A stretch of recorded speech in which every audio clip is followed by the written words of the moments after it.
119వ కీర్తన 18వ వచనం. 119వ కీర్తన 18వ వచనం. నేను నీ ధర్మశాస్త్రములందు ఆశ్చర్యమైన సంగతులను చూచినట్టు నా కనులని తెరువుము. థ్యాంక్ యూ మా. నేను కూడా ఇంకొక కొత్త నిబంధన వాక్య భాగం కూడా చదివించేసి నేను ముందుకు వెళ్తాను. ఈ కొత్త నిబంధన వాక్య భాగము లూకా సువార్త 24వ అధ్యాయము. లూకా సువార్త 24వ అధ్యాయము 25వ వచనం నుంచి 28వ వచనం వరకు చదవమ్మా.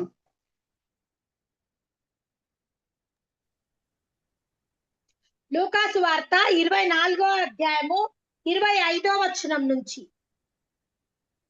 అందుకు ఆయన, అవివేకులారా, ప్రవర్తలు చెప్పిన మాటలన్నిటినీ నమ్మిన మందమతులారా, క్రీస్తు ఇలాగా శ్రమపడి తన మహిమలో ప్రవేశించుట అగత్యం కాదా అని వారితో చెప్పి, మోషేయు సమస్త ప్రవర్తలను మొదలుకొని లేఖనములన్నిట్లో తన గూర్చి వచనములు భావములు వారికి తెలిపెను.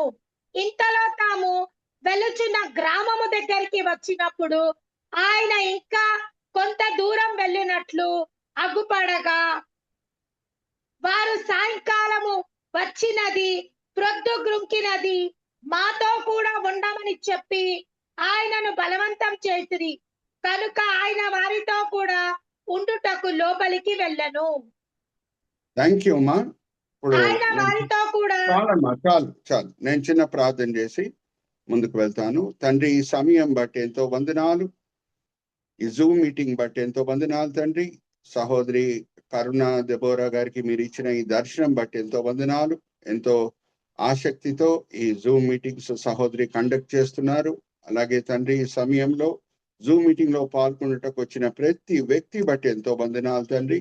ఈ బిడ్డలు ఈ సమయంలో వాళ్ళ గృహాల్లో రిలాక్స్ అవుతూ ఉండొచ్చు, కానీ ఎంతో ఆసక్తితో ఈ మీటింగ్ లో పాల్గొనాలని వచ్చి ఉన్నారు. మీరు ఆశ కలిగిన ప్రాణంని తృప్తిపరిచే దేవుడై ఉన్నారు. అందరినీ కూడా మీరు తృప్తిపరిచి ఉన్నారు, ఆశీర్వదిస్తున్నారు, దీవిస్తున్నారని మేము నమ్ముచున్నాం. నిష్ప్రయోజకమైన మీ దీన దాసుడిని నించోబెట్టి ఈ సమయంలో మీ మహిమార్థమై వాడుకుంటున్నారు తండ్రి.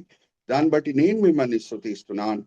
ఈ దినం, ఈ వేళ, ఈ పూట మీరు మా కొరకు ఏర్పరచుకున్న ఆత్మిక పాఠములు మా విశ్వాస నేతను విప్పి బయలుపరుస్తారని నమ్ముచు ఈ వినపములు మేము యేసుక్రీస్తు పరిశుద్ధమైన వేడుకుంటున్నాం. ఆమేన్, ఆమేన్, ఆమేన్.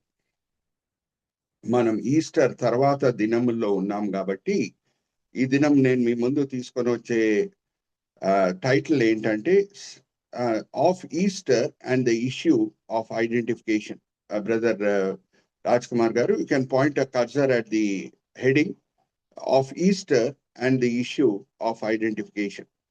మీకు ఒక విచిత్రమైన సంఘటన, కొంచెం నవ్వొచ్చే సంఘటన మీ ముందు తీసుకొని వచ్చి నేను ముందుకు వెళ్తానండి. లెఫ్ట్ సైడ్ పిక్చర్ లో ఒక ఆయన కనిపిస్తున్నాడు, చాలా ఫేమస్ కామెడియన్. ఆయన పేరు ఎవరైనా చెప్పగలుగుతారా? అన్మ్యూట్ చేసుకొని చెప్పండి అమ్మా. గుర్తుపట్టారా? లెఫ్ట్ సైడ్ లో వెరీ గుడ్. ఇంకొక ప్రశ్న కూడా అడుగుతాను.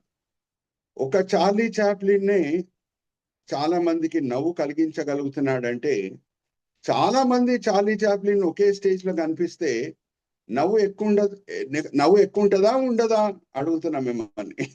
రైట్ సైడ్ పిక్చర్ చూడండి, చాలా మంది చార్లీ చాప్లిన్ ఎక్కువనే ఉంటది. వెరీ గుడ్ జయంతి సిస్టర్, కరెక్ట్ ఆన్సర్ ఇచ్చారు. ఎక్కువనే ఉంటది. థ్యాంక్ యూ మా. అయితే ఇప్పుడు ఒక విచిత్రమైన విషయం మీ ముందు తీసుకొని వస్తున్నా. ఏమనంటే, చార్లీ చాప్లిన్ గారు ఒక 120 సంవత్సరాల క్రితం చాలా పేరు పొందినప్పుడు, ఆ కాలంలో ఇంకా ఈ సోషల్ మీడియా రాలేదు, టీవీస్ కూడా రాలేదు. మెయిన్ ఎంటర్టైన్మెంట్ ఏముండేదంటే ఈ బ్లాక్ అండ్ వైట్ మూవీస్ చూచుట.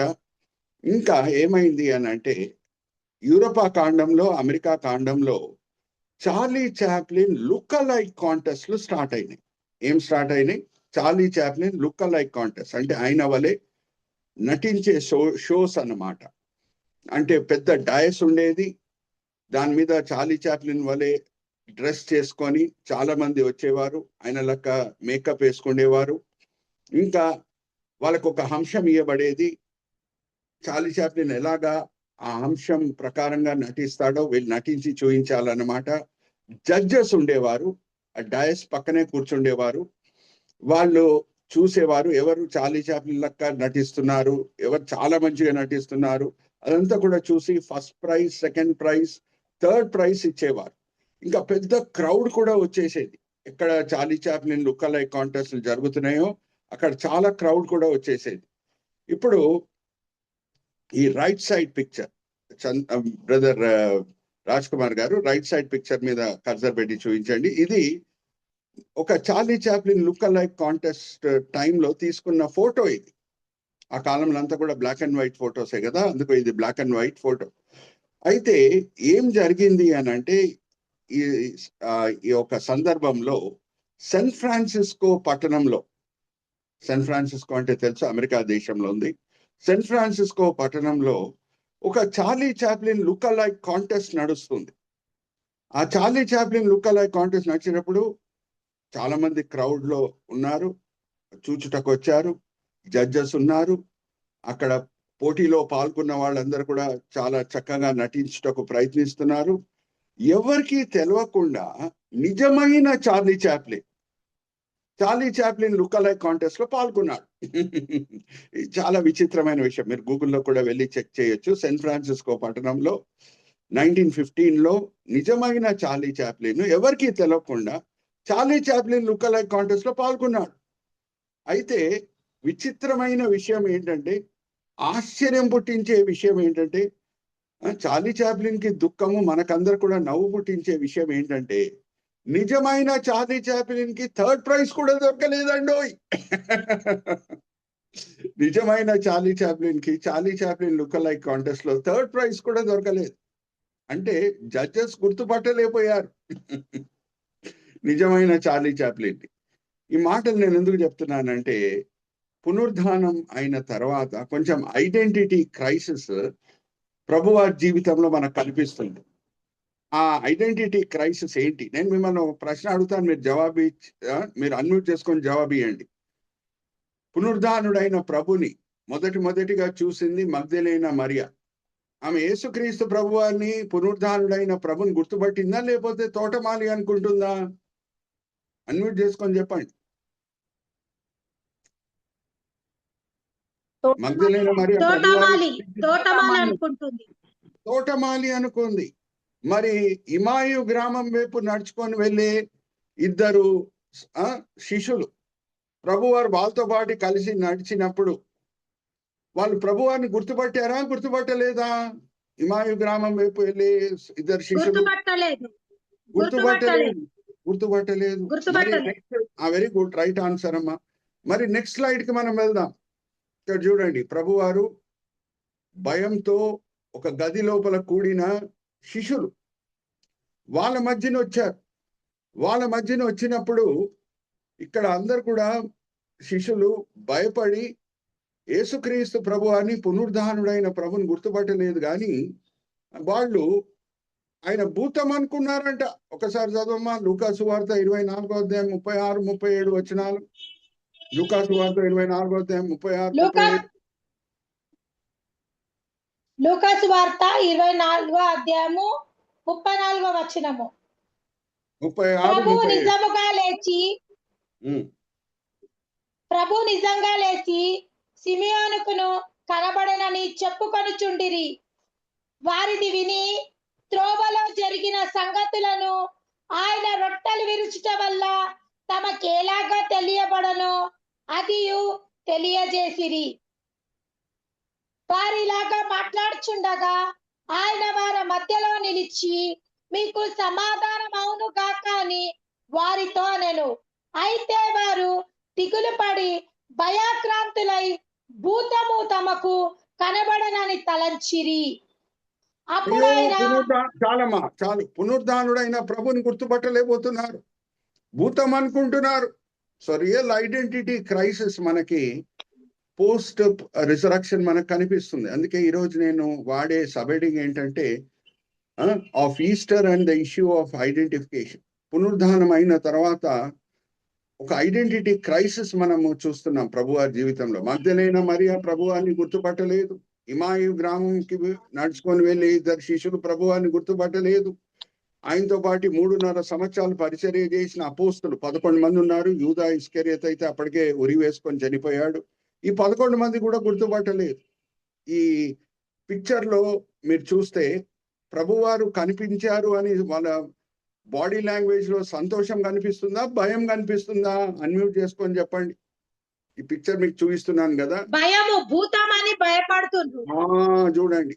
సో పెద్ద ఐడెంటిఫికేషన్ ప్రాబ్లము మనం చూస్తున్నాం. సో ఈ రోజు నుంచి ఆరోహణమయ్యే దినం వరకు ఎన్ని ఆదివారాలు ఉన్నాయో మనము ఈ ఆదివారాల్లో కూడి మనము లోతైన విషయాలు బైబిల్లో ఉన్నవి అన్ని కూడా మనము నేర్చుకుంటున్నాము.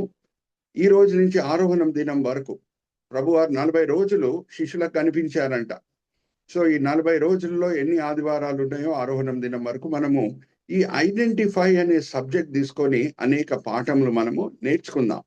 సో నేను వాడే సబ్హెడింగ్స్ అన్ని కూడా ఐడెంటిఫైతో కూడిన వర్డ్స్ తో స్టార్ట్ అవుతుంది. ఒకసారి నెక్స్ట్ స్లైడ్ కి మనం వెళ్దామా రాజ్ కుమార్ గారు? నెక్స్ట్ స్లైడ్ ఇక్కడ చూడండి. నేను వాడే సబ్హెడింగ్స్ అన్ని కూడా ఐడెంటిఫైతో మనము సబ్హెడింగ్స్ అన్ని కూడా ప్రారంభం చేస్తున్నాం. మొదటిగా ఐడెంటిఫైయింగ్ ద రివర్సల్. ఎట్లా దేవుడు పరిస్థితులని రివర్స్ గా చేశాడు, ఇటు అటు చేశాడు, అది మనం చూద్దాం. చూడండి ఎంత చక్కగా రాజ్ కుమార్ గారు వెంటనే కర్సర్ పెట్టి చూపిస్తున్నారు. అలాగే ఐడెంటిఫైయింగ్ ద రివర్సల్ కింద నేను వాడే 2 గ్రీన్ లెటర్ వర్డ్స్. ఏం మనం గుర్తుపట్టాలి, ఏది ఇటు అటు అయింది మనం చూద్దాం. Weapon use to secure victory, అంటే ఏ ఆయుధంని ప్రభువారు వాడారు సాతాన్ మీద విజయం పొందుటకు. రెండోది place of victory, place of victory. ఈ 2 విషయాలు మనం ఈరోజు తెలుసుకుందాం. ఇంకా రాబోయే దినంలో అనేక మర్మాలు కూడా మనము గ్రహించబోతున్నాం. సో సాతానుడు భయం పుట్టించుటకు ప్రజల మనసులో దేన్ని వాడతాడు? మరణంని వాడతాడు. దేన్ని వాడతాడు? మరణంని వాడతాడు. ఎందుకంటే మరణం తర్వాత ఏం జరుగుతుందో ప్రజలకి తెలియదు. ఎప్పుడు పరిస్థితులు మన చేతిలో ఉంటాయో, మన స్వాధీనంలో ఉంటాయో మనకు భయం పుట్టదు. కానీ ఎప్పుడు మన చేతులు మన స్వాధీనంలో పరిస్థితులు ఉండవో అప్పుడు సామాన్యంగా ప్రజల్లో భయం పుడుతుంది. సో మరణం తర్వాత ఏం జరుగుతుంది అనేది ప్రజలకి తెలియదు. కాబట్టి సాతానుడు ఆదామవ పాపంలో పడిపోయిన తర్వాత అప్పటి నుంచి మరణంని వాడి ప్రజల మనసులో భయం పుట్టించాడంట. కానీ ఆ మరణంనే వాడి, హల్లెలూయా ప్రైజ్ ద లార్డ్, సాతాను ఆయుధంనే వాడి మరణం పట్ల ఉన్న భయంని యేసుక్రీస్తు ప్రభువారు తీసేశారంట. Hallelujah praise the Lord. ఎక్కడుంది ఆ వాక్య భాగం? ఒకసారి తీయమ్మ జయంతి. హీబ్రీలకు రాసిన పత్రిక 2వ అధ్యాయం 13-14 వచనాలు. హీబ్రీలకు రాసిన పత్రిక 2వ అధ్యాయం 13-14.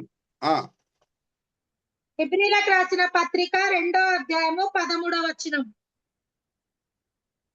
నేను ఆయనను నమ్ముకొని ఉండును అనియు, ఇదిగో నేను దేవుడు నాకు ఇచ్చిన పిల్లలను అనియు చెప్పుచున్నాడు.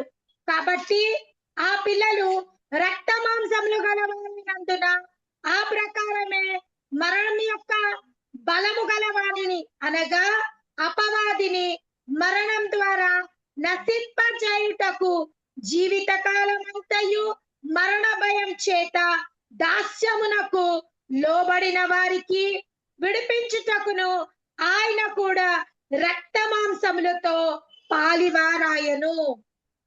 హల్లెలూయా ప్రైజ్ ద లార్డ్. మా జాగ్రత్త వినేటి ఒక ప్రాముఖ్యమైన విషయం మనం అర్థం చేసుకోబోతున్నాం.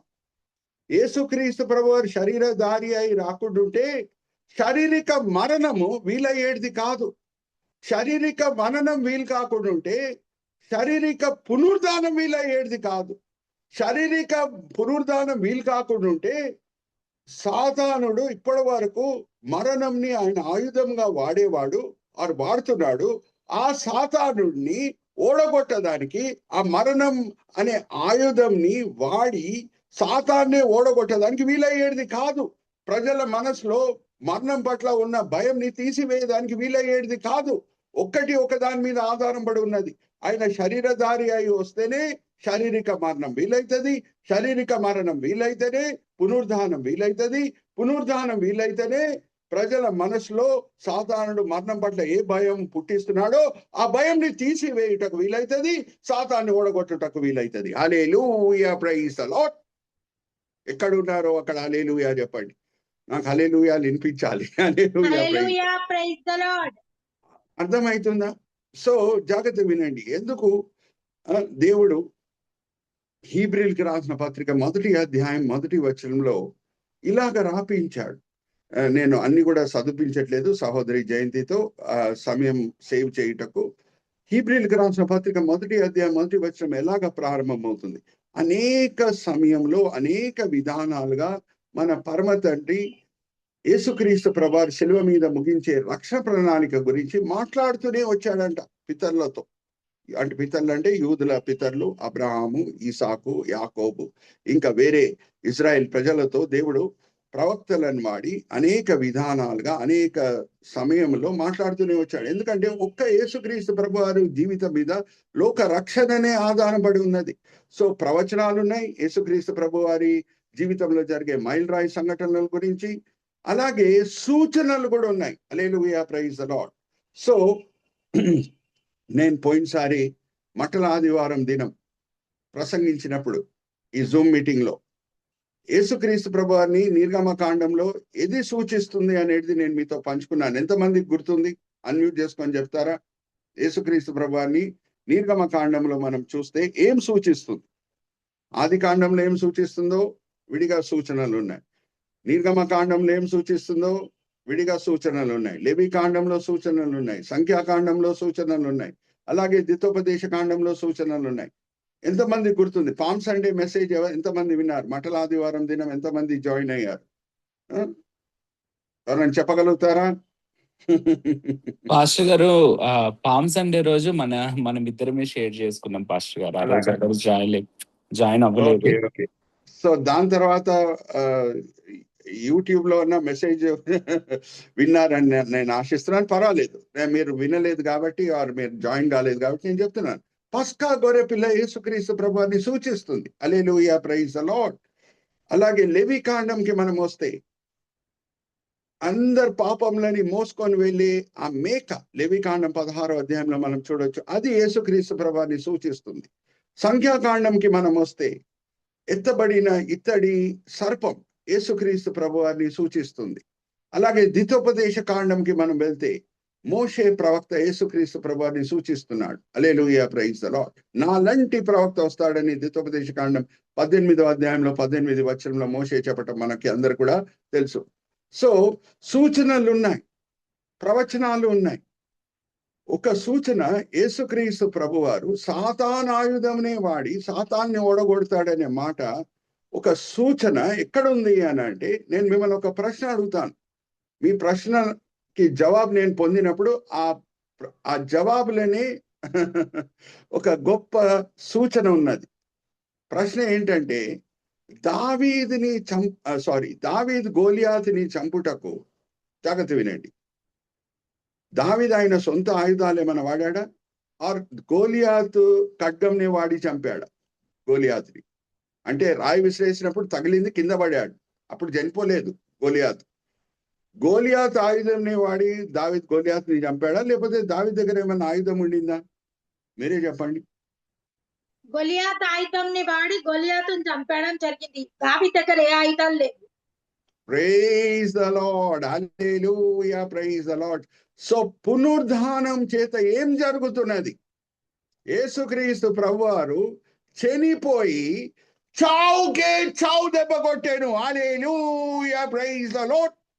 హల్లెలూయా, ప్రైజ్ ద లార్డ్. ఆయన చనిపోయి పునరుద్ధానుడై సమాధి మీద విజయం పొంది బయటకు వచ్చినప్పుడు చావు దెబ్బ కొట్టాను. Are you all understanding? చనిపోయి చావు దెబ్బ కొట్టాను. ఆ వాక్య భాగం కూడా మనం చదువుకుందాం. ఎలాగా దావీదు గోలియాతు ఆయుధంని వాడి, గోలియాత్ ఖడ్గంని వాడి ఆయన గోలియాతుని ఎలాగ చంపుతున్నాడో 1 సామెయేలు గ్రంథం 17వ అధ్యాయం 51వ వచనం. అది గొప్ప సూచన. ఏం జరగబోతుందో యేసుక్రీస్తు ప్రభువారి జీవితంలో, ఎటువంటి విజయం సాతాన్ మీద యేసుక్రీస్తు ప్రభువారు విజయం పొందబోతున్నారు, ఎటువంటి విజయం పొందబోతున్నారు, దావీదు గోలియాతుని ఎలా చంపాడో అదొక పెద్ద సూచనగా ఉంది. చదవమా మొదటి సామెతల గ్రంథం 17వ అధ్యాయం 51వ వచనం. మొదటి సామ్యుయేలు గ్రంథం 17వ అధ్యాయము 51వ వచనం. వాడు బోర్ల పడగా దావీదు పరిగెత్తుకొని పోయి ఫిలిష్తీయుని మీద నిల్చుండి వాని కత్తి వరదూసి దానితో వాని చంపి వాని తల తెగవేసెను. ఫిలిష్తీయులు తమ శూరుని చచ్చుట చూచి పారిపోయిరి. సో గోలియాత్ ఆయుధంని వాడి గోలియాత్ని దావీదు చంపాడు. అలాగే సాతాను ఇప్పటి వరకు మరణంని ఒక ఆయుధంగా వాడి ప్రజల మనసులో భయం పుట్టించేవాడు. మా జాగ్రత్త వినండి అమ్మా, కొంచెం సైన్స్ తో కూడిన మాటలు, ఎస్పెషలీ మీరు స్కూల్ డేస్ లో ఫిజిక్స్ సబ్జెక్ట్ లో ఈ మాట మీరు వినుండొచ్చు. నేను అది కూడా మీతో పంచుకుంటున్నాను. ఎందుకంటే ఎందుకు మరణం పట్ల ప్రజలకి భయం పుడుతుంది అనేది అది రుజువుపరచుటకు నేను ఈ ఉదాహరణ నేను మీ ముందు తీసుకొని వస్తున్నాను, ఈ ఉపమానం మీ ముందు తీసుకొని వస్తున్నాను. ప్రజల చేతిలో అన్ని వాళ్ళ స్వాధీనంలో ఉంటే ప్రజలకు భయం వేయదు. స్విమ్మింగ్ పూల్లో నీళ్ళ లోపల వెళ్తారు ప్రజలు, అప్పటికి బహుశా వాళ్ళకి స్విమ్మింగ్ తెలకుండా ఉండొచ్చు, కానీ స్విమ్మింగ్ పూల్ అంత లోతైంది కాదు. వాళ్ళ కాళ్ళ పాదము భూమిని తాకుతుంది, ఆ స్విమ్మింగ్ పూల్లో కింద ఉన్న ఆ సర్ఫేస్ ని తాకుతుంది, అందుకు భయం పుట్టదు. కానీ ఒక జ్ఞాపకం పెట్టుకోండి, ఎప్పుడు స్విమ్మింగ్ తెలవని వాళ్ళు నీళ్ళల్లో పడతారో, కొంచెం లోతైన నీళ్లలో వాళ్ళ కాళ్ళు భూమిని తాకట్లేదు, వెంటనే వాళ్ళకి భయం పుడుతుంది. జాగ్రత్త వినండి, సైన్స్ తో కూడిన ఒక సత్యం మీ ముందు తీసుకొని వస్తున్నాను. రిలేటివ్ డెన్సిటీ అనే ఒక సబ్జెక్ట్ ఉంది, రిలేటివ్ డెన్సిటీ. ఇప్పుడు నీళ్ళ relative density 1, human body relative density కూడా 1, మన శరీరము రిలేటివ్ డెన్సిటీ కూడా 1. నీళ్ళల్లో ఏదన్నా మునగాలి అని అంటే దాని బరువు ఆర్ దాని రిలేటివ్ డెన్సిటీ నీళ్ళ రిలేటివ్ డెన్సిటీ కంటే ఎక్కువ ఉండాలి, అప్పుడు అది ములుగుతుంది. రాయి వేస్తే ములుగుతుంది, ఇనుపుతో కూడిన ఏ ఆబ్జెక్ట్ అన్నా వేస్తే అది ములుగుతుంది. ఎందుకంటే ఇనుపు రిలేటివ్ డెన్సిటీ నీళ్ళ రిలేటివ్ డెన్సిటీ కంటే ఎక్కువ, అలాగే రాయి రిలేటివ్ డెన్సిటీ నీళ్ళ రిలేటివ్ డెన్సిటీ కంటే ఎక్కువ, సో అది ములుగుతుంది. కానీ మన శరీరము రిలేటివ్ డెన్సిటీ 1. మనం ములగకూడదు యాక్చువల్లీ. కానీ నీళ్ళలో పడితే ఎందుకు ప్రజలు చనిపోతున్నారు? ఎవరికి స్విమ్మింగ్ రాదు, వాళ్ళు మునిగి చనిపోవట్లేదండి. దేని వలన చనిపోతున్నారు అని అంటే దిగులు, భయము. ఎందుకంటే పరిస్థితులు వాళ్ళ స్వాధీనంలో లేదు, వాళ్ళ కాళ్ళు పాదము భూమిని తాకట్లేదు. అయ్యో ఏమైపోతుంది అని భయంతో ఇటు అటు కొట్టుకుంటూ ఉంటారు, నీళ్ళని మింగేస్తూ ఉంటారు. ఆ నీళ్లు ఊపిరితిత్తుల లోపల వెళ్ళిపోతుంది, ఇంకా గాలి వాళ్ళకి అందదు, చనిపోతారు, తేల్తారు. అయ్యో అయ్యో అయ్యో, చనిపోయిన వ్యక్తి తేల్తాడా లేదమ్మా చెప్పండి, అన్మ్యూట్ చేసుకొని. శరీరము నీళ్ళ మీద తేల్తుందా లేదా? అయ్యో అయ్యో అయ్యో, అదే కదా. భయపడకుండా అలాగే పడుకుంటే నీళ్ళ మీద ఎవరు ములుగరు. కానీ ఎందుకు ములుగుతున్నారు? రీజన్ ఏంటి? అరే యాక్చువల్లీ ములగకూడదు. ఇప్పుడు ఇంకొక ప్రశ్న కూడా నేను అడుగుతున్నాను మిమ్మల్ని. అమ్మా, చనిపోయిన వ్యక్తి ఎవరు ఊపిరితిత్తుల్లో నీళ్లు వెళ్ళిపోయినాయో, ఇప్పుడు ఆయన శరీరంలో నీళ్లు కూడా ఉన్నాయి. ఇప్పుడు శరీరం వెయిట్ యాక్చువల్ గా పెరిగినట్టా కాదా? Yes or no? ఇప్పుడు ముందు నీళ్ళ లోపల పడినప్పుడు ఊపిరితిత్తుల లోపల నీళ్లు పోలేదు, ఇప్పుడు ఇంకా నీళ్లు కూడా పోయినాయి. ఆయన శరీరం వెయిట్ యాక్చువల్ గా పెరిగింది, అయినా సరే ఆయన తేలుతున్నాడు. ఎందుకంటే సైన్స్ మారదు.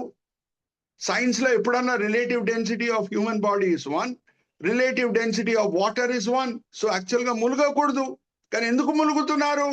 భయం చేత. అయ్యో ఏమైపోతుంది. మరణం తర్వాత ఏమవుతున్నదో ఎవరికి తెలియదు. కాబట్టి మరణం అంటే సాతానుడు ఎన్నో సంవత్సరాలుగా ఆయుధంగా వాడుతున్నాడు ప్రజల్లో భయం పుట్టిస్తున్నాడు. కానీ పునరుద్ధానం అయిన తర్వాత హల్లెలూయా ప్రైజ్ ది లార్డ్, ప్రతి క్రైస్తవుని మనసులో ఏముంటదంటే, నా ప్రభు పునరుద్ధానుడై సమాధి మీద విజయం పొంది బయటకు వచ్చాడా, నా సమాధి కూడా తెరవబడుతుంది. Hallelujah praise the Lord. ఇప్పుడు ఏ క్రైస్తవునన్నా ఎవరన్నా వచ్చి బెదిరిస్తే, కత్తి తుపాకీ చూయించి, క్రైస్తవుడా నువ్వు సువార్త బోధించకు, లేకపోతే కత్తితో పోటు చేస్తా, లేకపోతే గన్తో పేల్చేస్తా అంటే పేల్చేయని అంటాడు. ఎందుకంటే మరణం అనే భయము ఆయన మనసు నుంచి వెళ్ళిపోయింది కాబట్టి. Hallelujah praise the lord. మరణం అనే భయం ఎందుకు వెళ్ళిపోయిందండి? యేసుక్రీస్తు ప్రభు వారి పునరుద్ధానం చేత. Are you all understanding? యేసుక్రీస్తు ప్రభు వారి పునరుద్ధానం చేతనే ఆ భయం వెళ్ళిపోయింది. సో జాగ్రత్తగా వినండి, అడుగు బై అడుగు, మెట్టు బై మెట్టు మనం వెళ్తున్నాం. ఇంకొక ఐడెంటిఫై సబ్జెక్ట్ నేను మీ ముందు తీసుకొని వస్తున్నాను. అదేంటంటే, తెసలోనిక సంఘంలో ఉన్న లోటుపాటు ఏంటి, అది మనం ఐడెంటిఫై చేద్దాం. అక్కడ కూడా పునరుద్ధానంతో కూడిన మాటలు పౌలు వాడుతున్నాడు. మా ఎఫీసీ సంఘంలో పౌలు భక్తుడు 3 సంవత్సరాలు పరిచర్య చేశాడు. ఓకే, జాగ్రత్త వినండి. మీలో కొంచెం మందిని దేవుడు ఉపదేశకులుగా, కాపర్లుగా వాడుకోబోతున్నాడు. ఆమేన్ చెప్పండి. సో ఈ మాటలు నేను ఎందుకు పంచుకుంటున్నా? థ్యాంక్ యూ మా. ఈ మాటలు మీతో ఎందుకు పంచుకుంటున్నానంటే, 3 సంవత్సరాలు ఎఫీసీ పట్టణంలో పౌలు భక్తుడు ఎందుకు పరిచర్య చేసిన తర్వాత ఒక మాట మాట్లాడగలుగుతున్నాడు, అది మీ ముందు నేను తెలియజేస్తున్నాను. 3 సంవత్సరాలు ఎఫీసీ పట్టణంలో పనిచేశాడు, పరిచర్య చేశాడు అనే మాట ఎక్కడుంది? ఆయన వెళ్ళిపోయే సమయంలో, ఎఫీసీ పట్టణం నుంచి వెళ్ళిపోయే సమయంలో అందరిని పిలిపించి, సంఘ సభ్యులను పిలిపించి, సంఘ పెద్దలను పిలిపించి ఆయన చివరి ప్రసంగం చేస్తున్నాడు. దాంట్లో ఆయన చెప్పిన మాటలు ఏంటి? 31వ వచనం చదవమ్మా. ఎన్ని సంవత్సరాలు పనిచేశాడంటే ఎఫీసీ పట్టణంలో? అపోస్తల కార్యం 20వ అధ్యాయం 31వ వచనం చదవమ్మా జయంతి. 20వ అధ్యాయం 31వ వచనం. అపోస్తల కార్యం 20వ అధ్యాయము 31వ వచనం. కావున నేను 3 సంవత్సరములు రాత్రింబగలు కన్నీళ్లు విడుచుచు ప్రతి మనుషునికి మానక బుద్ధి చెప్తి తిరని మీరు జ్ఞాపకము చేసుకొని మేల్కువగా ఉండుడి.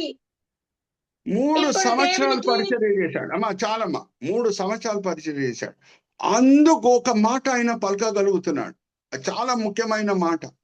ప్రతి ఉపదేశకునికి, ప్రతి కాపరికి, ప్రతి ప్రసంగికి ఆ విషయం తెలిసి ఉండాలి. ఏం మాట పలకగలిగాడు? 3 సంవత్సరాలు పరిచర్య చేశాడు కాబట్టి. 20వ అధ్యాయం 27వ వచనం చదవమ్మా. 20వ అధ్యాయం అపోస్తల కార్యం 27వ వచనం. 20వ అధ్యాయము 27వ వచనం. దేవుని సంకల్పం అంతయు మీకు తెలుపకుండా నేనేమి దాచుకొనలేదు. దేవుని సంకల్పం అంతయు నేను బోధ చేస్తుంది.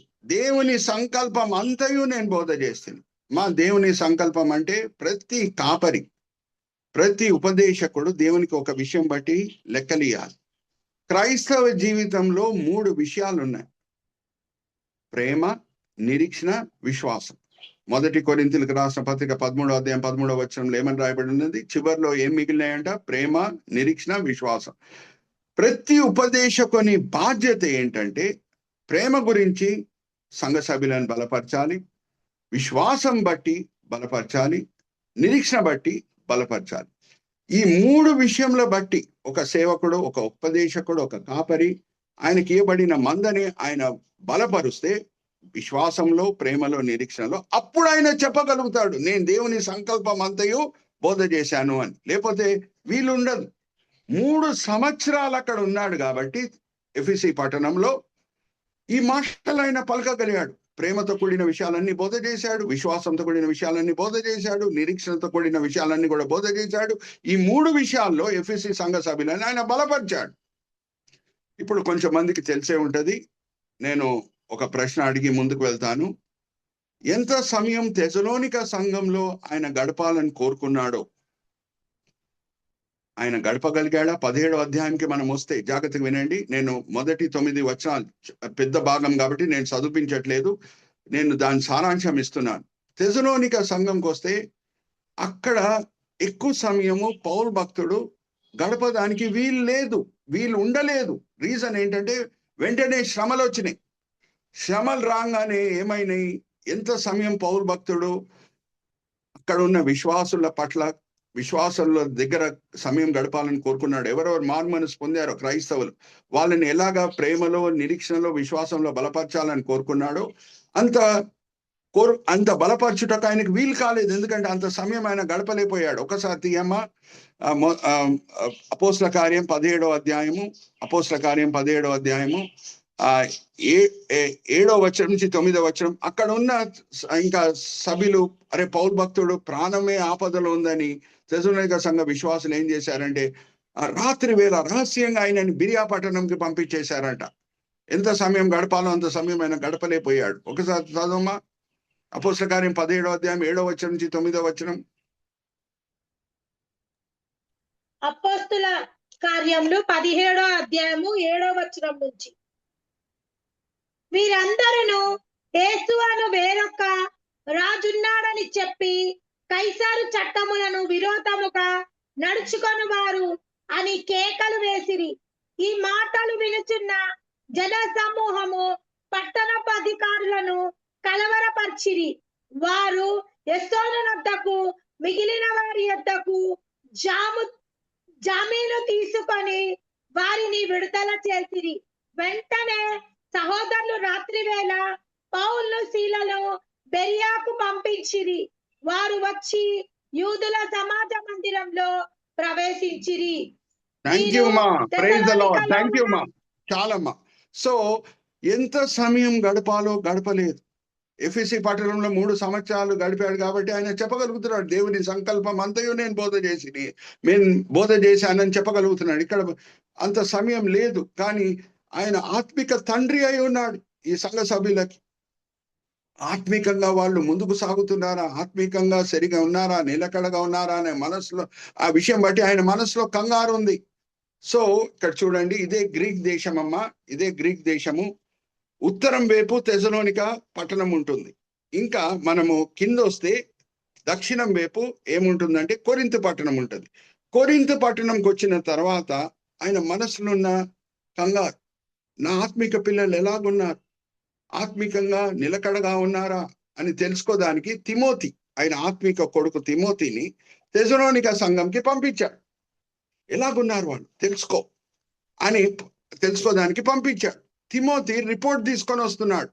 ఇప్పుడు సహోదరి జయంతితో నేను 1 తెస్సలోనిక పత్రిక 3వ అధ్యాయం 6వ వచనం చదివిస్తున్నాను. 1 తెస్సలోనిక పత్రిక 3వ అధ్యాయం 6వ వచనము. సో జాగ్రత్తగా వినండి. ఈ వాక్య భాగం సహోదరి చదివిన తర్వాత నేను ఒక ప్రశ్న అడగబోతున్నాను. ఆ ప్రశ్నకి మీరు అన్మ్యూట్ చేసుకొని జవాబు ఇచ్చడానికి సిద్ధంగా ఉండాలి. ఓకే.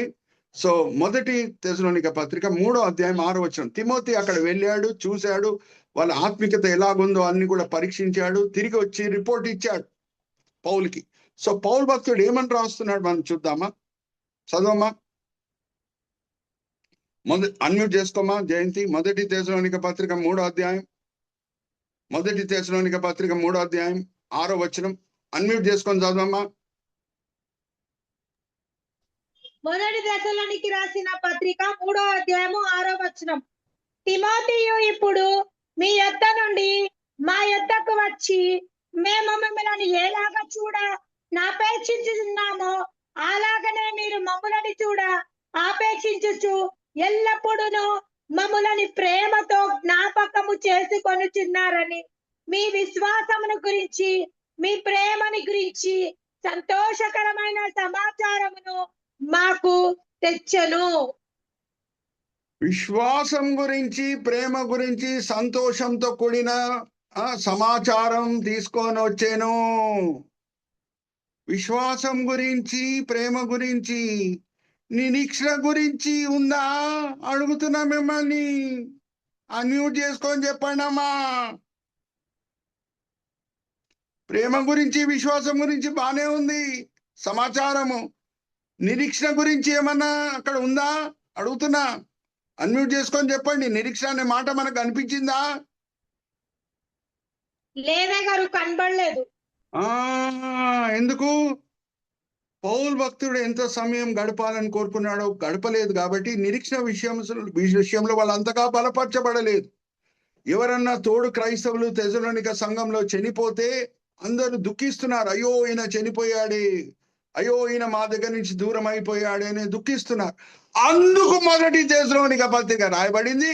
అందుకు మొదటి తెసలోనిక పత్రిక 4వ అధ్యాయంలో 13వ వచనంలో పౌలు భక్తుడు అక్కడి నుంచి ప్రారంభం చేసి 18వ వచనం వరకు యేసుక్రీస్తు ప్రభు వారి పునరుద్ధానం గురించి వాళ్ళకి గుర్తు చేసి, అరే ఇప్పుడు మీరు అన్యుల వలె దుఃఖించకండి తోడు క్రైస్తవులు చనిపోతే అని చెప్తూ ఒకరొకరిని ఆదరించుకోండి అని అంటున్నాడు. ఒక్కసారి చదవమ్మా 13వ వచనం మొదటి తెసలోనిక పత్రిక 4వ అధ్యాయం 13వ వచనం 14వ వచనం చదువు. దాని తర్వాత అన్ని వివరాలు ఉన్నాయి, పునరుద్ధానంతో కూడిన వివరాలు ఉన్నాయి. అదంతా మనం చదివే అవసరం లేదు. 18వ వచనంకి వచ్చాయి.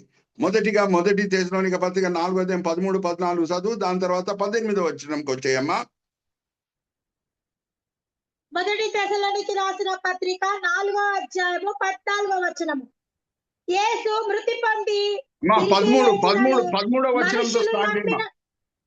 13వ వచనంతో స్టార్ట్ చేయి. 13, 14 రెండు చదివి 18వ వచనం వరకు వచ్చాయి. 1వ తెసలోనికి రాసిన పత్రిక 4వ అధ్యాయం 13వ వచనం నుంచి, సహోదరులారా, నిరీక్షణ లేని ఇతరుల వల్ల మీరు దుఃఖపడకుండా నిమిత్తము నిద్రించుచున్న వారిని గురించి మీకు తెలియకుండుట నాకు ఇష్టం లేదు. యేసు మృతి పొంది తిరిగి లేచనని మనము నమ్మిన ఎడల అదే ప్రకారము యేసునందు నిద్రించిన వారిని దేవుడు ఆయనతో కూడా వెంటబెట్టుకొని వచ్చును. మేము ఇప్పుడు 18వ వచనంకి వచ్చాము. వేరే వివరాలన్నీ కూడా పునరుద్ధానంతో కూడింది, ఆరోహణంతో కూడింది ఆయన చెప్పేసి మరి ఆ అధ్యాయం ఎలాగా సమాప్తం చేస్తున్నాడో ఒకసారి మనం చూద్దాం. 18వ వచనం 1వ తెసలోనికి రాసిన పత్రిక 4వ అధ్యాయము 18వ వచనము. కాబట్టి మీరు ఈ మాటల చేత ఒకరిని ఒకరు ఆదరించుకొనుడి. హల్లెలూయా, ప్రైజ్ ది లార్డ్. నిరీక్షణ లేదు తెసలోనిక సంఘంలో. ఎందుకంటే యేసుక్రీస్తు ప్రభువారి పునరుద్ధానంతో కూడిన అన్ని విషయాలు వాళ్ళకి తెలియపరచబడలేదు అప్పటి వరకు. పౌలు భక్తుడు ఎంత సమయం గడపాలని కోరుకున్నాడు అంత సమయం గడపలేకపోయాడు. ప్రేమతో కూడిన విషయాలన్నీ బోధించాడు, విశ్వాసంతో కూడిన విషయాలన్నీ బోధించాడు. కానీ నిరీక్షణతో కూడిన విషయాలన్నీ కూడా బోధించడానికి ఆయనకి వీలు కాలేదు. అందుకు నిరీక్షణ విషయంలో వీళ్ళు చాలా బలహీనులై ఉన్నారు. అందుకు మొదటి పత్రిక రాయబడింది, అన్ని వివరాలు రాశాడు. ఇంకా ఏమని చెప్తున్నాడు, ఇవన్నీ ఇప్పుడు మీకు నేను తెలియజేశాను కాబట్టి ఎవరన్నా చనిపోతే, తోడు క్రైస్తవులు చనిపోతే మీరు వేరే అన్యుల వలె దుఃఖించకండి. నిరీక్ష లేని వాళ్ళ వలె మీరు ప్రవర్తించకండి. ఒకరొకరిని ఇప్పుడు ఆదరించుకోండి. హల్లెలూయా, ప్రైజ్ ది లార్డ్. మా ఒక మాట చెప్పి నేను ఈ దినము సందేశంని నేను ముగిస్తున్నాను. జాగ్రత్త వినండి. అదే యేసుక్రీస్తు ప్రభు వారి పునరుద్ధానం లేకుండా ఉంటే ఈ దినము క్రైస్తవులకి శుభప్రదమైన నిరీక్షణ ఉంటుందా అడుగుతున్నాం మిమ్మల్ని. యేసుక్రీస్తు ప్రభు వారి పునరుద్ధానం ఉండదు. ఇప్పుడు చివరి ఒక ప్రాముఖ్యమైన మాట మీతో పంచుకొని నేను సమాప్తం చేస్తాను. 4 బీలను వాడి, ఇంగ్లీష్ లో బీస్ తో కూడిన వర్డ్స్ వాడి యేసుక్రీస్తు ప్రభు వారు క్రైస్తవుల మధ్యన ఉన్న సమీపమైన సంబంధం ఏంటో నేను మీ ముందు తీసుకొని వస్తున్నాను. 4 బీలు అండి. ఓకే, దాని తర్వాత నేను ఒక ప్రశ్న కూడా అడుగుతాను. ఆ ప్రశ్నకి జవాబు ఇచ్చుటకు సిద్ధంగా ఉండండి. First, if we are the body is the head, మనం శరీరం అయి ఉంటే ఆయన శిరస్సు అయి ఉన్నాడు. రెండోది, if we are the bride is the bridegroom, మనం పెళ్లి కుమార్తె అయి ఉంటే ఆయన పెళ్లి కుమారుడు అయి ఉన్నాడు. మూడోది, if we are the building he is the corner stone, మనము కట్టడై ఉంటే ఆయన మూలరాయి అయి ఉన్నాడు. ఎఫెసీయులకు రాసిన పత్రిక 2వ అధ్యాయం 20వ వచనం. నాలుగోది, మనం బ్రాంచెస్ అయి ఉంటే, if we are the branches is the true vine, ఆయన ద్రాక్షవల్లి అయి ఉన్నాడు, మనమే తీగలమై ఉన్నాం. ఈ 4 బీల్ మనం చూస్తే యేసుక్రీస్తు ప్రభువారు మన మధ్యనున్న సమీపమైన సంబంధం ఏంటో మనకి అర్థమవుతున్నది. అందుకే ఇంకా సౌలు పౌలుగా మారలేదు. దమస్కీ రోడ్లో ఆయన కనిపించి సౌలా సౌలా నువ్వు నన్నెందుకు హింసిస్తున్నావు అని అడిగాడు. జాగ్రత్త వినండి. అక్కడ యేసుక్రీస్తు ప్రభువారు ఏ ప్రశ్న వేస్తున్నారమ్మా? సౌలా సౌలా నువ్వు క్రైస్తవులను హింసిస్తున్నావు అని అడిగారా? సౌలా సౌలా నువ్వు నా శిష్యులను ఎందుకు నువ్వు హింసిస్తున్నావు అని అడిగారా? సౌలా సౌలా నన్ను వెంబడించే వాళ్ళని నువ్వు ఎందుకు హింసిస్తున్నావు అని అడిగారా? లేకపోతే సౌలా సౌలా నువ్వు నన్నెందుకు హింసిస్తున్నావు అని అడిగారా? మీరే చెప్పండి, అన్మ్యూట్ చేసుకొని. నన్నెందుకు నన్నెందుకు హింసిస్తున్నావు అంటే, ఎవరన్నా క్రైస్తవులను హింసిస్తే ప్రభువారికి కూడా నొప్పి కలుగుతుంది. అంత సమీపమైన సంబంధము మనం యేసుతో కలిగి ఉన్నాం. ఈ 4 B'లు ఏం సూచిస్తున్నాయి? చాలా సమీపమైన సంబంధం. సో యేసుక్రీస్తు ప్రభు జీవితంలో ఏం జరిగిందో మన జీవితంలో కూడా అదే జరుగును. ఆయన పరిశుద్ధాత్మ శక్తి చేత అద్భుత రీతిగా జన్మించాడు. మన క్రైస్తవ జీవితం కూడా ఒక అద్భుతమైన జన్మంతో ప్రారంభమవుతుంది. ఆ ఆత్మిక జన్మము అది అద్భుతమే. యేసుక్రీస్తు ప్రభువుని ఎవరెవరు సొంత రక్షకుడిగా అంగీకరిస్తారో వాళ్ళు దేవుని పిల్లలు అవుటకు దేవుడు అధికారం ఇస్తున్నాడు. వాళ్ళు ఎలాగా జన్మిస్తారంట? ఒకసారి తీయమ్మా, యోహాను సువార్త 1వ అధ్యాయం. యోహాను సువార్త 1వ అధ్యాయము 11 నుంచి 13 వచనం వరకు చదవమ్మా. జయంతి సహోదరి చదువుతుంటే మీరు జాగ్రత్తగా వినండి. యోహాను సువార్త 1వ అధ్యాయం అన్మ్యూట్ చేసుకొని చదవమ్మా. 11వ వచనం నుంచి 13వ వచనం. యోహాను సువార్త 1వ అధ్యాయము 13వ వచనం నుంచి. వారు దేవుని వల్ల పుట్టిన వారే కాని రక్తము వలనైనను శరీరేచ్ఛల వలనైనను మానేచ్ఛల వలనైనను పుట్టిన వారు కారు.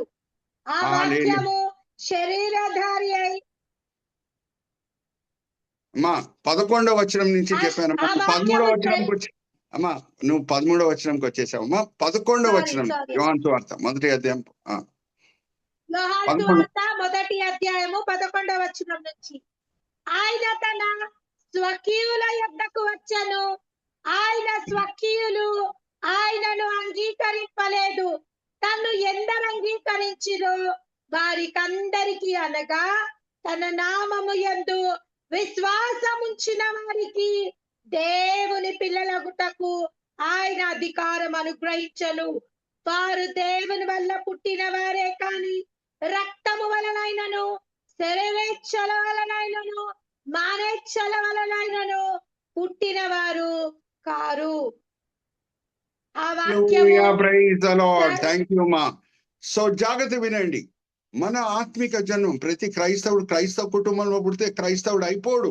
యేసుక్రీస్తు ప్రభువుని ఎప్పుడు సొంత రక్షకుడుగా అంగీకరిస్తాడో ఆయన ఒక కొత్త జీవితము పరమ తండ్రి నుంచి పొందుతాడు. ఆ కొత్త జీవితం ఎలాగా ప్రారంభమవుతుందంటే పరిశుద్ధాత్మ శక్తి చేత ప్రారంభమవుతుంది. అప్పటి వరకు చేసిన పాపములన్నీ క్షమించబడతాయి. రాతి గుండె తీయవేయబడుతుంది, మాంసం గుండె ఇయ్యబడుతుంది, పాత స్వభావం తీయబడుతుంది, కొత్త స్వభావం ఇయ్యబడుతుంది. వాక్యంలో ఉన్న ఆజ్ఞలు మన హృదయం మీద రాయబడతాయి. ఇదంతా కూడా ఒక ఆత్మిక అద్భుతం. హల్లెలూయా, ప్రైజ్ ది లార్డ్. యేసుక్రీస్తు ప్రభు జన్మం ఎలాగ అద్భుతమో ఒక క్రైస్తవుని జన్మం కూడా, ఆత్మిక జన్మం కూడా ఒక అద్భుతమే. రెండో పోలిక, యేసుక్రీస్తు ప్రభు వారు సిలువ మోసారా? మనం కూడా సిలువ మోస్తాం. సిలువ మోయటం అంటే అన్యాయంకి గురి అవుట, అబద్ధాలకి గురి అవుట, కానీ దెబ్బకి దెబ్బ కొట్టకుండా శత్రువులను కూడా మనం ప్రేమించుట, వాళ్ళ కొరకు కూడా విజ్ఞాపన ప్రార్థన చేయుట, అదే సిలువ మోయుట. Are you all understanding? మూడవది, ఆయన సమాధి తెరవబడిందంటే హల్లెలూయా, ప్రైజ్ ది లార్డ్. ఆయన పునరుద్ధానుడై మరణం మీద విజయం పొందాడంటే మనం కూడా మరణం మీద విజయం పొందే బద్ధులమై ఉన్నాం. మనకు కూడా శక్తి ఉన్నది. హల్లెలూయా, ప్రైజ్ ది లార్డ్. యేసుక్రీస్తు ప్రభు వారు ఆరోహణమై వెళ్ళారంటే మనం కూడా ఆరోహణమై వెళ్తాం. ఇంకా ఆయన రెండో రాకడప్పుడు భూమికి వచ్చి సింహాసనమాసీనుడై యెరూషలేములో లోకంని పరిపాలిస్తాడంటే మనం కూడా ఆయనతో పాటు లోకంని పరిపాలిస్తాం. హల్లెలూయా, ప్రైజ్ ది లార్డ్. ఎక్కడున్నారు? హల్లెలూయా చెప్పండి. Are you all understanding? Hallelujah, praise the Lord.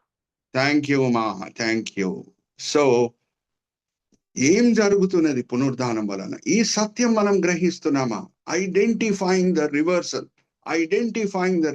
Reversal ఏంటంటే, ఏ ఆయుధం ఇప్పటి వరకు సాతానుడు వాడాడో ప్రజల మనసులో భయం పుట్టించటకు, ఆయుధంని వాడి సాతాన్ని ఓడగొడుతున్నాడు యేసు.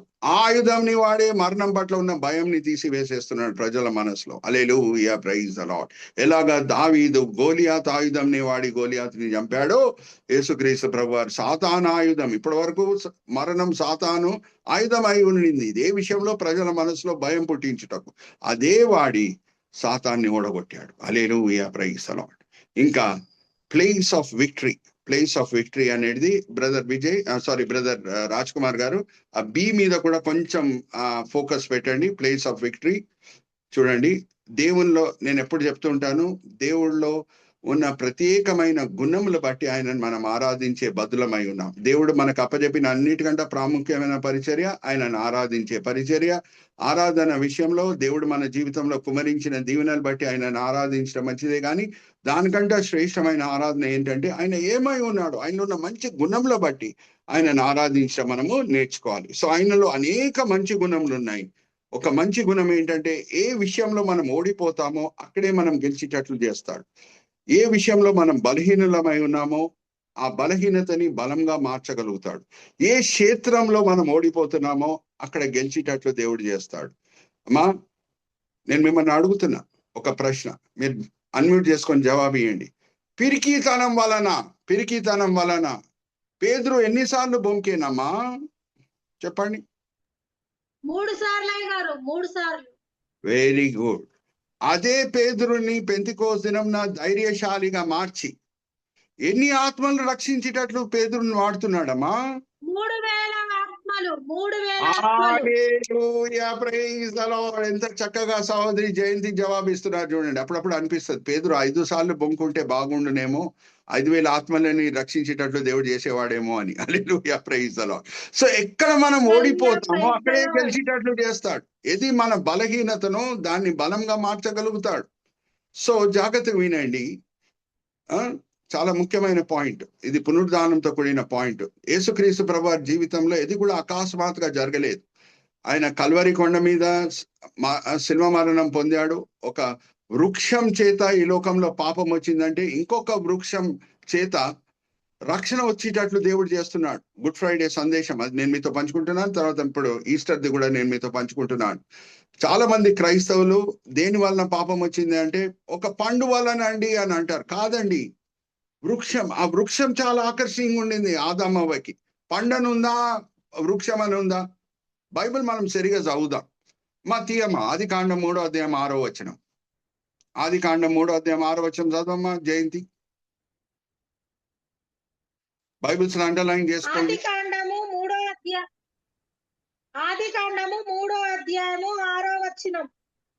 స్త్రీ ఆ వృక్షము ఆహారమునకు మంచిదియు కనులకు అందమైనదనియు వివేకమిచ్చు రమ్యమైనదై ఉండుట చూచినప్పుడు చాలమ్మా, వృక్షం ఆ వృక్షము అంతా కూడా ఆకర్షణీయంగా ఉంది. అక్కడ మొదటి ఆదాం పడిపోతున్నాడు. యేసుక్రీస్తు ప్రభువారికి ఇవ్వబడిన అనేక పేర్లు ఒక పేరు ఏంటంటే ఆయన కడబడి ఆదాం అయి ఉన్నాడు. జాగ్రత్తగా వినండి, ఆయన కడబడి ఆదాం అయి ఉన్నాడు. సో మొదటి ఆదాము ఒక వృక్షం చేత పడిపోయాడు. సాతానుడు ఒక వృక్షంని వాడాడు. మొదటి ఆదాంని తప్పుదారిలో తీసుకొని వెళ్ళుటకు అని అంటే దేవుడు చరిత్రలో ఇంకొక వృక్షం వాడాడు. అక్కడ కడబడి ఆదాము భయంకరమైన పరిస్థితిలో విధేయత చూపించి రక్షణకి కారకుడు అవుతున్నాడు. హల్లెలూయా, ప్రైజ్ ది లార్డ్. ఇంకా ఆ వృక్షం, ఆ సిల్వ మరణం ఎక్కడ జరిగింది? ఒక తోట పక్కన. ఒకసారి తీయండమ్మా. అందుకే యేసుక్రీస్తు ప్రభువాన్ని ఆ తోటలో సమాధి చేశారు. ఒకసారి తీయమ్మా. యోహాను సువార్త 19వ అధ్యాయం 41, 42 బైబిల్స్ లో అండర్లైన్ చేసుకోండి అమ్మా. యోహాను సువార్త 19వ అధ్యాయం. చాలా ఇది ముఖ్యమైన పాయింట్. ఇది చెప్పి నేను ముగిస్తున్నాను. దాని తర్వాత మనం వచ్చే వారంలో అన్ని కూడా వేరే ఐడెంటిఫైస్ వాడి అనేక పాఠంలో అనేక మర్మాలు మనం నేర్చుకోబోతున్నాము. 19వ అధ్యాయం యోహాను సువార్త 41, 42. యోహాను సువార్త 19వ అధ్యాయము 41వ వచనం.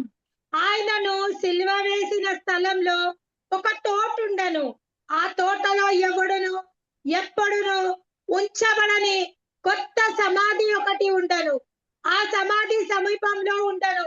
కనుక ఆ దినము యూదులు సిద్ధపరిచిన దినమైనందున వారు అందులో యేసుని పెట్టిరి. థ్యాంక్ యూ మా.